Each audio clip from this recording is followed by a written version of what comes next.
বন্ধুরা, আসসালামু আলাইকুম। প্রিয় ফেসবুক ও ইউটিউব বন্ধুরা, শুভেচ্ছা নিন। আমার স্ক্রিনের সামনে দেখতেছেন একটি সারা বাড়ি, বাগান বাড়ি। বাগানের ভিতরে বুতুরে এলাকা। এখানে ভূত পেত্নী থাকে, কোনো মানুষজন থাকে না। গভীর রাত্রে এখান থেকে চলাফেরা করা খুবই রিস্কের ব্যাপার। বহুত সমস্যার সম্মুখীন হইতে হয় এখান থেকে একা একা গভীর রাত্রে চলাফেরা। যে কোনো সময় যে কোনো দুর্ঘটনা ঘটে যেতে পারে।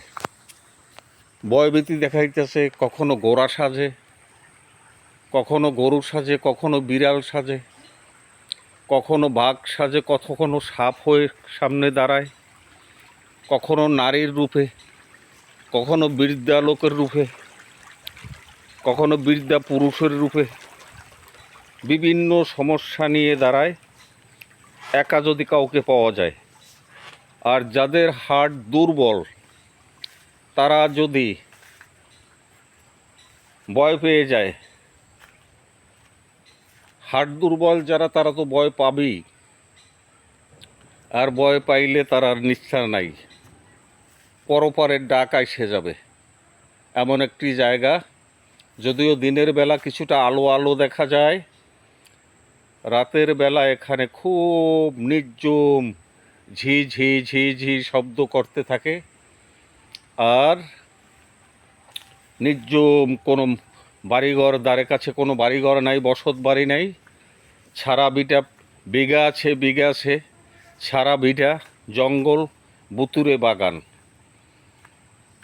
আমার এলাকার লোক অবশ্যই এলাকা থেকে আমরা সকলেই খুব সাবধানতা অবলম্বন করে চলি। একা একা রাত্রে কখনো চলাফেরার চেষ্টা করি না অত্র অঞ্চল থেকে, 2 জন 3 জন ছাড়া। একা চললেই অনেক সমস্যার সম্মুখীন হইতে হয়। বিষয়টি আপনার এলাকায় যদি এরকম থাকে, আপনারাও মাথায় নেবেন। ছোট কচিকাঁচা সোনামণিদের স্কুলে যাতায়াতে সঙ্গ দেবেন। এসব সারা জায়গা থেকে একা একা আসা যাওয়ার সুযোগ একাকে দেবেন না। যে কোনো সময় যে কোনো একটা দুর্ঘটনা ঘটে যেতে পারে। অবশ্যই আপনারা আমার কথাগুলো বুঝতে পারছেন। আপনাদের সকলকে অশেষ অশেষ ধন্যবাদ, শুভেচ্ছা রইল।